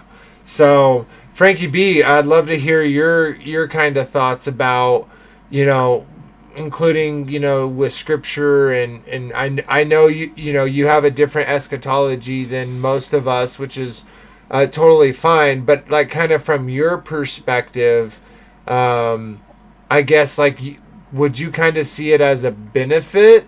I guess it depends how far preterist you go, because, like, if it's already done and over with, then all these benefits in smart cities would actually be showing that it's Christ's rule, and that's why everything is so efficient and equitable and etc. Go ahead. Well, it seemed to me, what came up in my spirit is they're rebuilding Rome. And Rome was the Mecca of the world. And they want to make this the Mecca of these smart cities, the Mecca of the world. And part of me is leaning that we're living in the short season where Satan has been released and all have been deceived. And all these great lies are just covering up that there is no salvation. They don't want you to believe in God. They don't want you to choose Christ as your Savior. They want you to follow them and stay and give your soul to the devil as an eternity of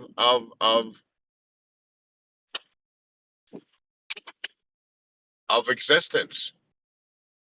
They don't. Everything is anti-God in this realm we are living in. Everything is anti-God. And that's why I believe the deception is so strong, because we are living in a time where possibly Satan has been released to deceive the nations. What better way to deceive the nations is to hide the fact that Christ already reigned and was the king of this realm, and he governed and ruled with his saints. Now we're left to continually waiting for Christ to come back when they're hiding that deception from you and they're portraying themselves as God.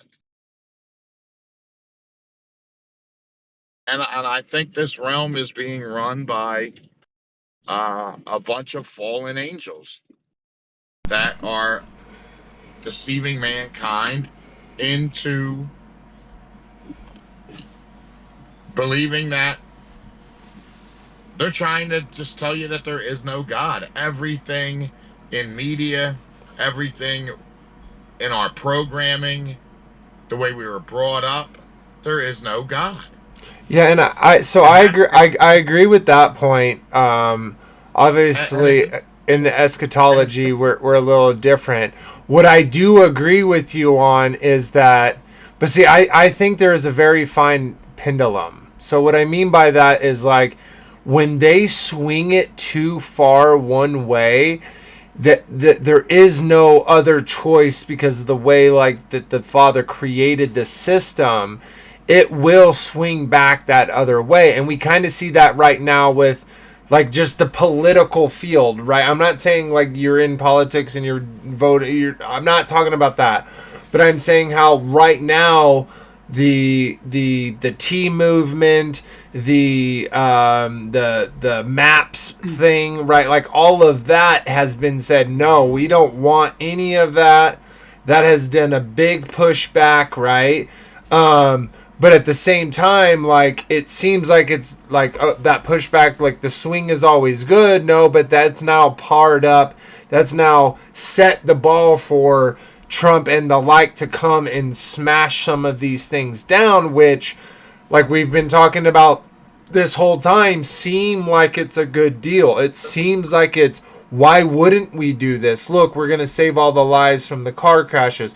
We're going to save all the fossil fuels. We can use these fossil fuels in a smarter way to produce more energy as opposed to using them in vehicles. We can provide everyone with transportation, right?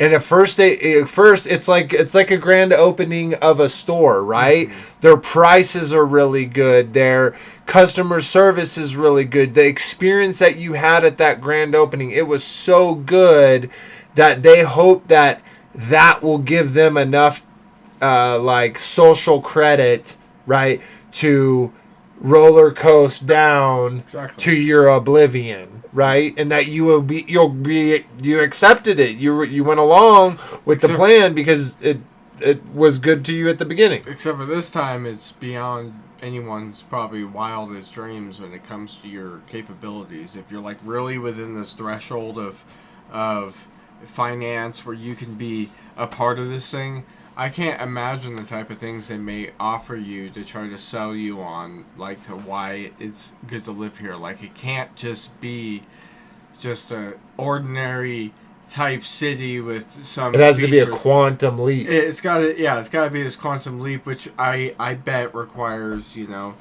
just an entire leap of in every single field of like entertainment and everything, where it's like its own little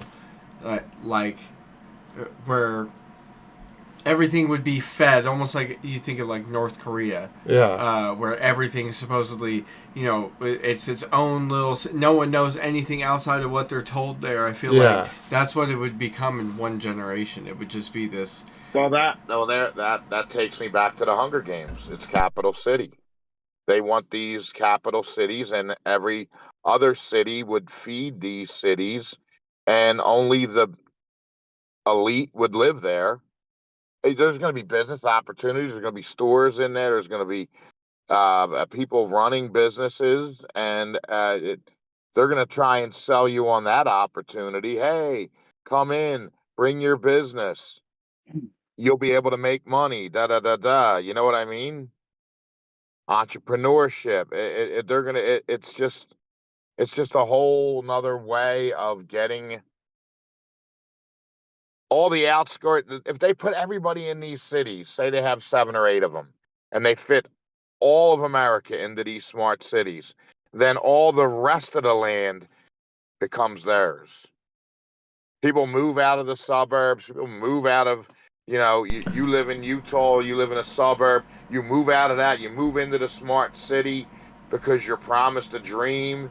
Bro, they could literally have a digital, becomes theirs. They could literally have backed by like a central bank digital currency. You could have currencies per cities that run on the blockchain, right? So like your digital dollar, like when you sell your house in modern, like our current modern city, and you move to this futuristic city, you get X amount of digital currency for your real value dollars, right? And think about how easily people would choose that if they're like, and in this city, right, each of your dollars, like in buying power, is actually worth $100 in buying power, right? Right. They double they increase your wealth, but then they're taking all the land. Yeah. All right, I give up my house here, and I move into a smart city. Now they own that house. Now they own all this land, and now they can wipe out all these houses and build another smart city. Yeah. Or build whatever they want, or make it farmland, make it a solar field. Do whatever they want with it to feed the smart city. Yep. Exactly. It's like giving you a carrot and leading you. It's like the Pied Piper.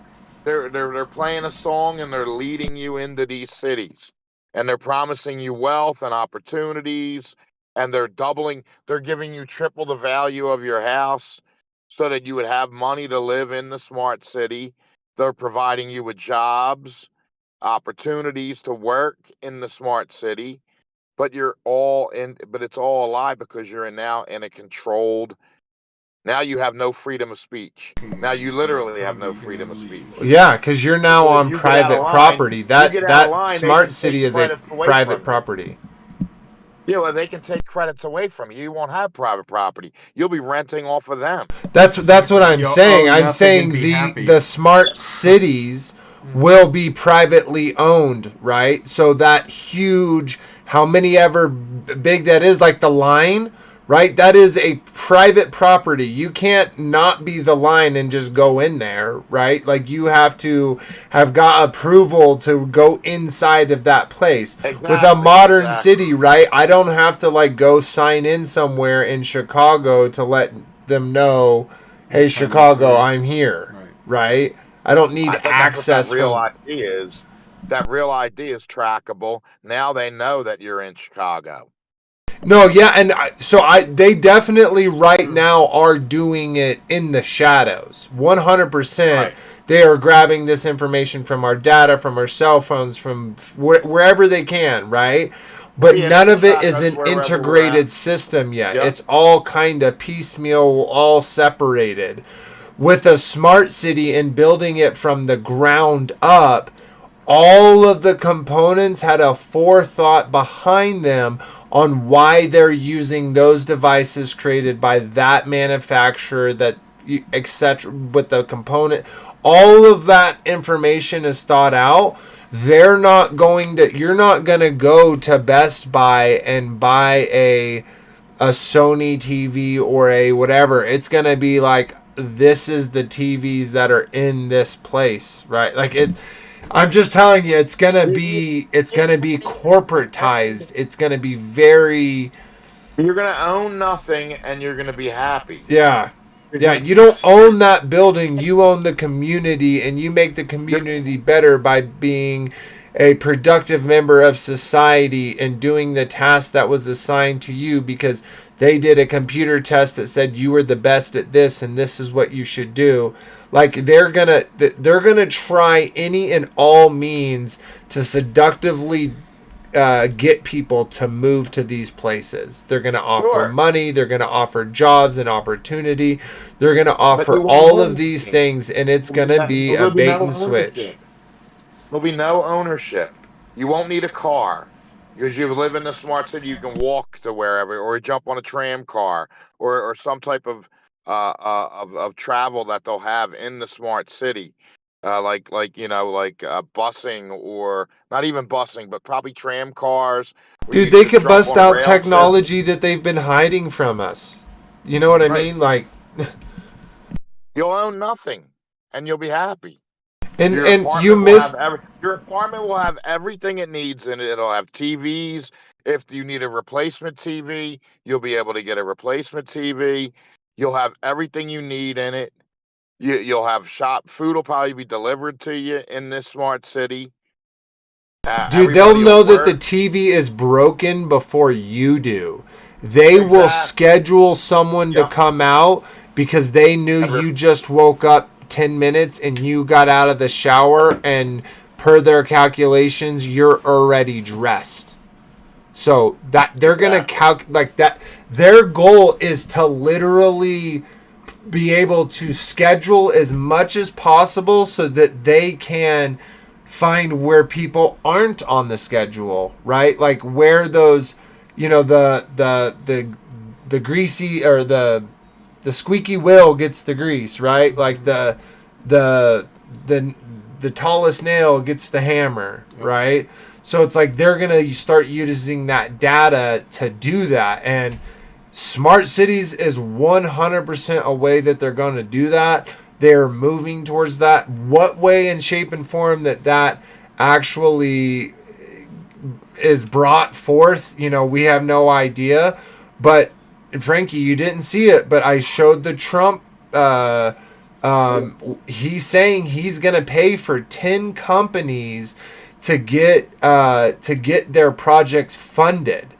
That he's gonna create 10 new cities called Freedom Cities, in which they're going to be these smart, integrated, smart cities. And so and he's a builder, and I just feel like that's in the cards for something that he's going to have on his plate. He's going to be remembered for, and who knows what happens at the end of these 4 years. But yeah, it's crazy. We didn't even get through all of the things, so I just want to go through some more. So smart city transforming Oahu's cities through sustainable efforts in urban informatics. So I'm not going to read this whole thing, but them just basically saying like, it would be a smart idea to have a smart city with the rise and prominence of smart cities imagined as new urban standard built for green design and urban informatics. So basically, right, we want to create this utopia and accounts for all the different things. And this is Hawaii EDU, right? This isn't some conspiracy website. This is what they want to do and talk about it. And so let's watch this. This is how much we got some time. Let's watch we got a few short ones. Let's watch these real quick and react to them as we watch them. So look at this. You're in London, you're on a business trip, you're staying in Greenwich, and you want to buy some food. So you go into the local Aldi's, like this one, and you think, I'm going to go in here and buy some food so that I can feed myself. And then you approach the barrier, and look, you can't even get in the shop without having a QR code to scan here, or to scan here, and then you can go in and buy things. Now this looks to me like the beginning stages of the digital prison that we keep talking about. What do you think?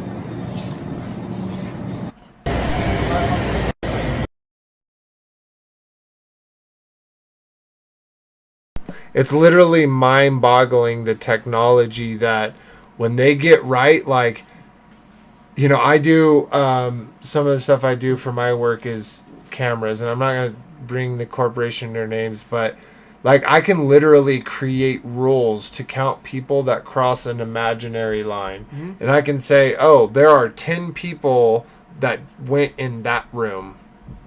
Turn on cameras in that room, right? Like there are, you could know exactly how many, like 2 people walk in, 1 walks out, it would calculate that. Okay, now there's 33 people in it's there. keeping track of and they really pushed that during COVID, where they were like showing how we need to keep, you know, people 6 feet apart from each other, and they were really pushing this the facial tracking and showing how they could show who came and who went and keep track of everybody in every part, and literally just have a database of what everyone's doing all the time without fail. Yeah.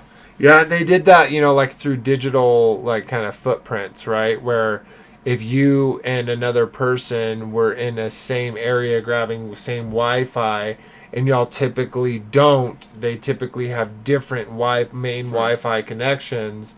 Okay, well, that we know those 2 people were together, right? And how far they can truly take that is literally insane. Yeah, that's insane. Here, let's watch this real quick. Yes, president and founder of the Anti-Globalist Alliance and co-founder of the Sovereignty Coalition, Reggie Littlejohn. Thank you so much for being back with us. It's great to see you, Reggie.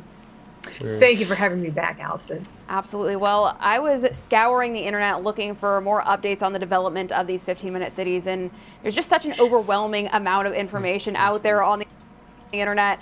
Everything from the C40 cities to the World Economic Forum to the G20 Smart City Alliance. There's just so much that's outlined in the globalists' own documents, and it's a lot to absorb. So break it down for us and explain for those who may not know about the 15-minute smart cities. What are these all about, and how are these various organizations working together to have this implemented? Well, if you do a Google search, for example, you are going to have to go page after page after page to find out what I'm about to tell you right now. In fact, I don't think I even found it in a Google search. They're really suppressing this information. But these 15-minute cities are being billed as being, you know, convenient and also necessary for the environment, so to cut down on car pollution, et cetera. Question is, how are they going to actually restrict people into a 15-minute radius? What they want is for everybody to be living within 15 minutes, a 15-minute walk or bike ride of everything that you need: food, your job, your doctor, parks,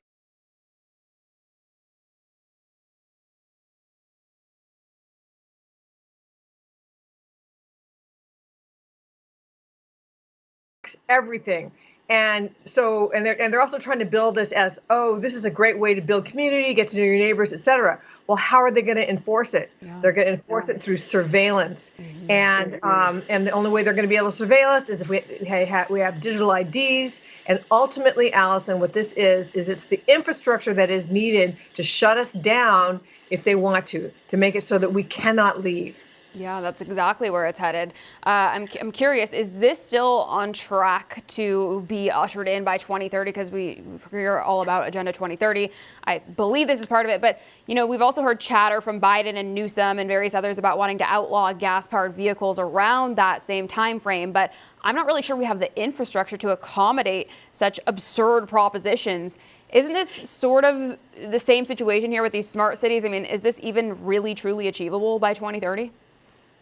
Well, that's a technological question. I think that technologically, yeah, they could achieve it. I think that the technology already exists to implement this stuff, because we've seen it implemented in China. Yeah. All right. So you know, in China, everybody has a digital ID. They have facial recognition. They've got real-time geolocation. They know exactly where you are all the time. They associate through this digital ID. They're able to associate all your social media posts to you. Everything that you buy, everything about you, your bank accounts, your credit cards, and everything. So the technology does exist. It's existed for a while. And whether or not it's going to be implemented worldwide depends on whether people wake up to it and resist it. That's the key there. Yeah, absolutely. And it's interesting because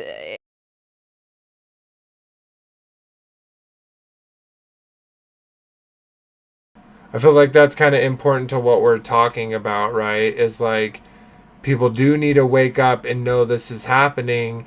And no matter what kind of good deal they're trying to throw you away, don't give up your sovereignty for this convenience, right? For this, fake utopia that was built on the ashes of their destruction before. You know what I mean?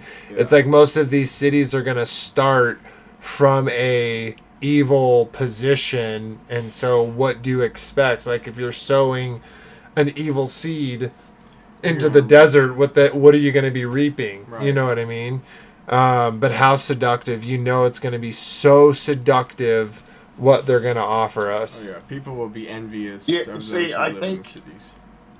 I think you really just have to give up your free will. It's like Job. The devil could only touch what he feared. What he valued losing was the only thing that that the devil could touch. So I think we're living in that deception. You give up your free will. You move into one of these cities, you're locked in there. You're never leaving it. You're giving up your land. You're giving up everything.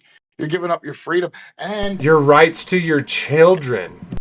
Yeah, well, and also they might just dry up all the work outside of these cities, forcing you to move into them.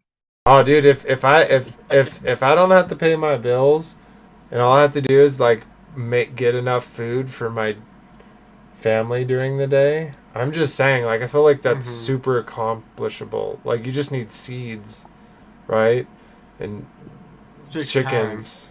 But if you aren't, if you don't have all these other things, if you don't have an immediate you gotta pay solution your taxes, for the you gotta problem, pay your real estate then taxes. it'll take time to develop that. Yeah, it's true. It's not going to be instant. I'm just saying, like, well, no, I don't know. I think I get what you're saying. I just think there would be a pendulum swing, whereas people are willing to give over their free will to these cities, people are also are so willing to get their milk from milking it every morning. People are wanting to return to the old ways. Yeah. There's this division Owen Benjamin says the past is the future.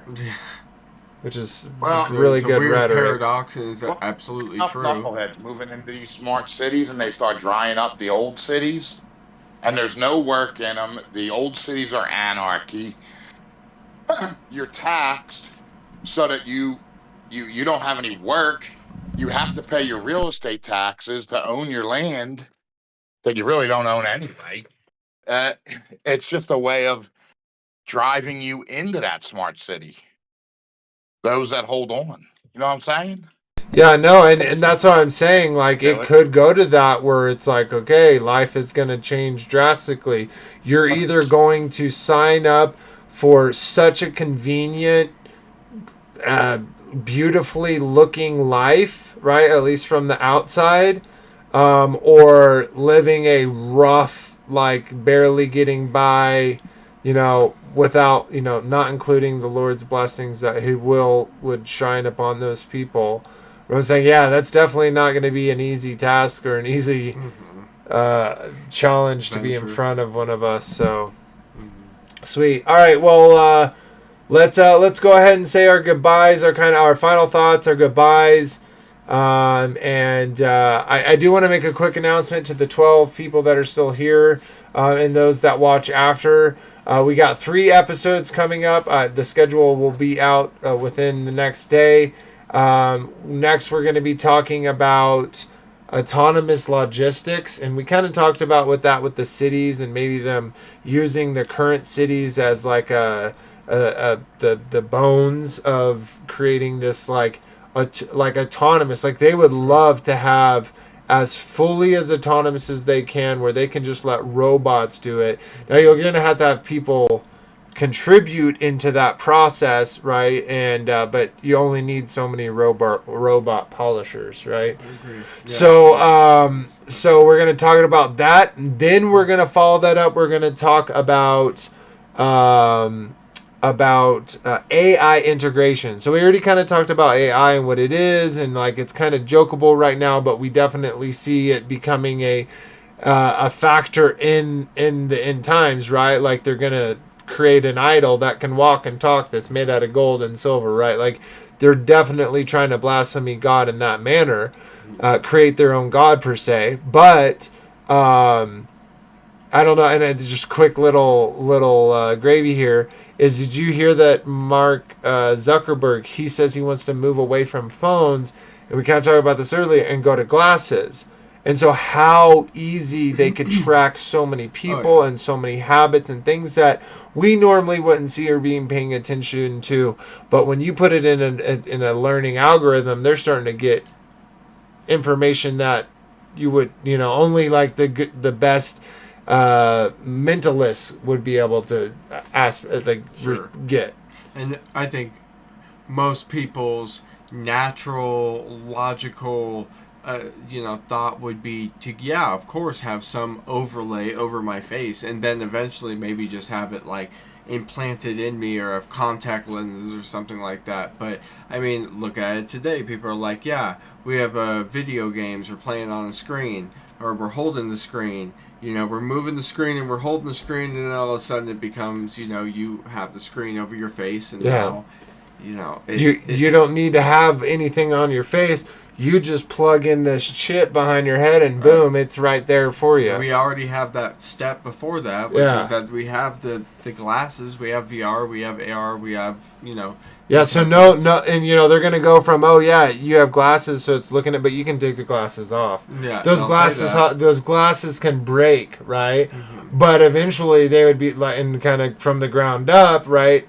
You would have to have everyone's eyes. But they'll sell you that's the thing, is everyone already has a consumeristic mindset to where they sell them an iPhone that was better 4 years prior than the one they just made, but they'll sell it as the new with the new features, and it's literally the same thing. And they'll do the same thing with all this. I maybe not. Maybe it will be more where it's like, these are government provided glasses. Like, you need to have these on. Probably, if you So I bet with some things with like work related. I guarantee in the future. Well, they already talk about cops. Like, cops never turn it off. Period. It never goes off. Even when they go to the restroom, it pauses it for like the monitoring, but the data's still there. Sure. You know what I mean? So, getting off into the weeds about future, and then after that, we're going to talk about social credit score. I was talking to Francesca about it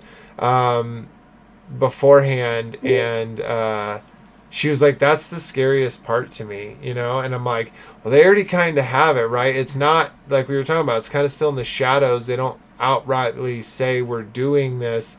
But it's kind of creeping in there, right? And plus, just with the society and all the creeps and weirdos and the things going on, it's like, I see how some of this, like, if people are breaking the law, like, they shouldn't have benefits, and like, you can't get food stamps and be running around gang banging, right? And then being paid by the government to eat. Like, no, we can't. That's a broken, corrupt system. But they incentivize that system to breed, to happen, right? And then it's offer the solution to that issue. It's kind of like where they decide to put, Planned Parenthood clinics, or anything else. Is like, they know where to put those institutions in the inner impoverished cities that are demoralized and broken already, fatherless homes, broken homes. And it's just they know exactly what they're doing. Yeah, absolutely. So we got 4 scheduled. I'll put that schedule out here very soon. So we're back, and we will be here for the foreseeable future. So I hope y'all are excited about that.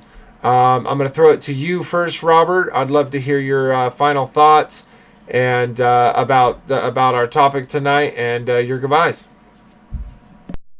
Well, I just logged into my thermostats at work.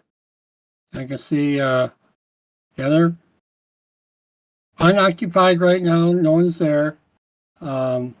Temperature's good. I can change it if I want. This morning we had some guys at work. I probably could have went in there and turned it down a bit and waited for a phone call for them to call me up, say, hey, what's going on with this thing? Turn it up.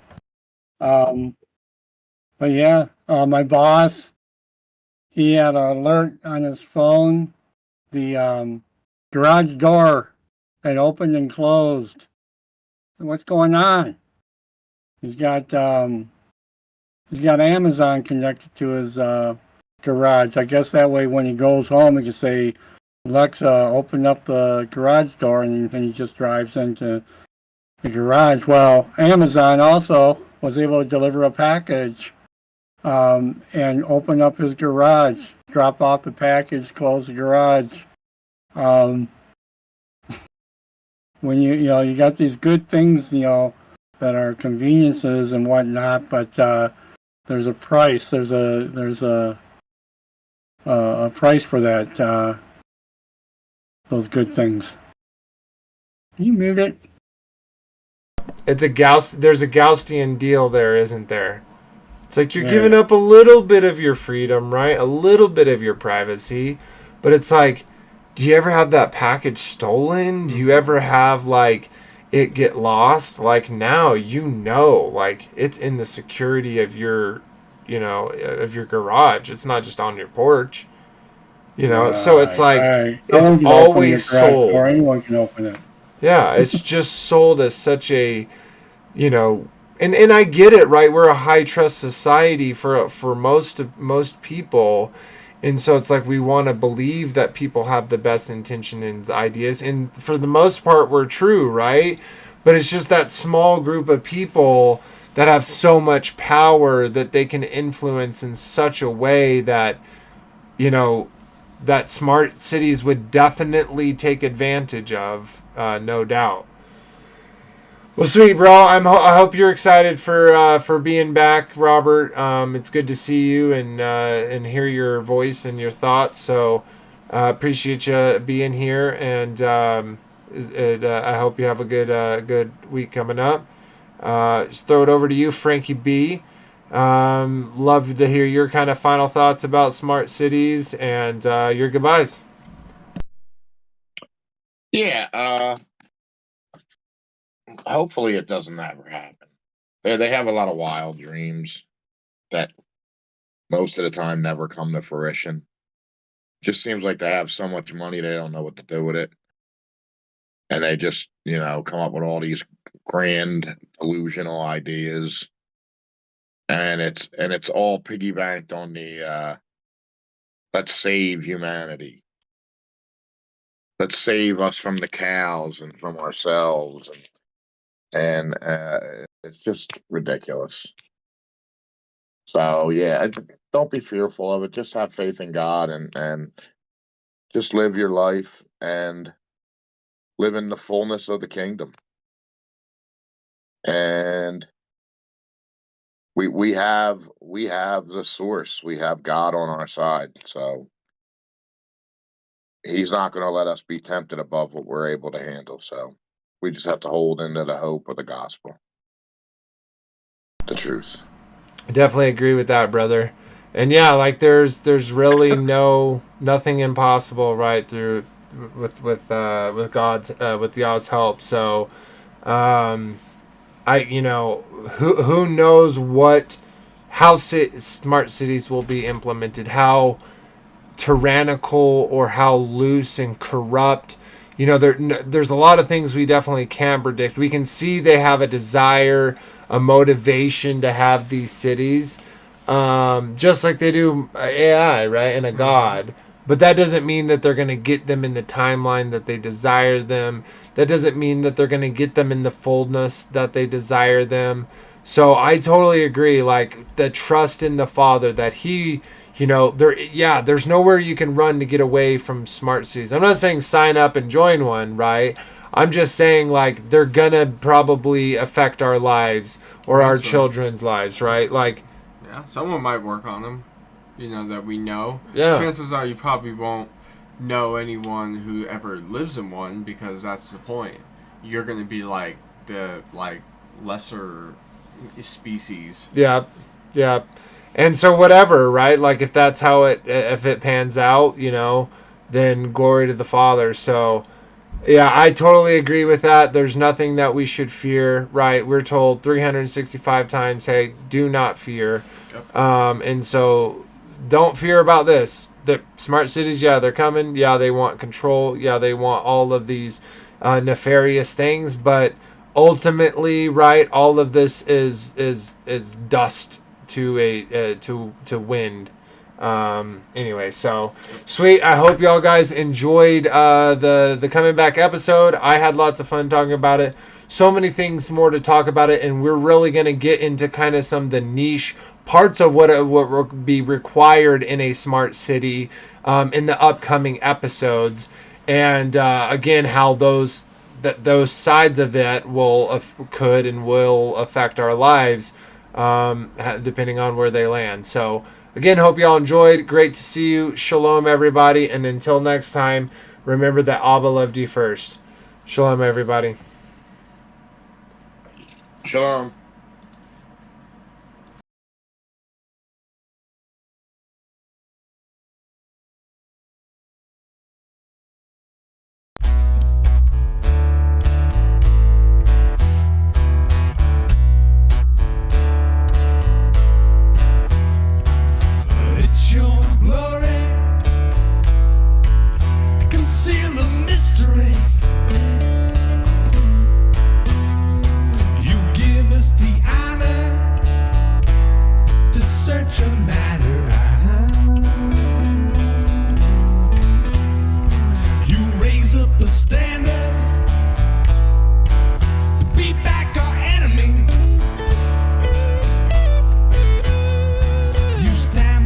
Realm, and like a scroll you spread it out.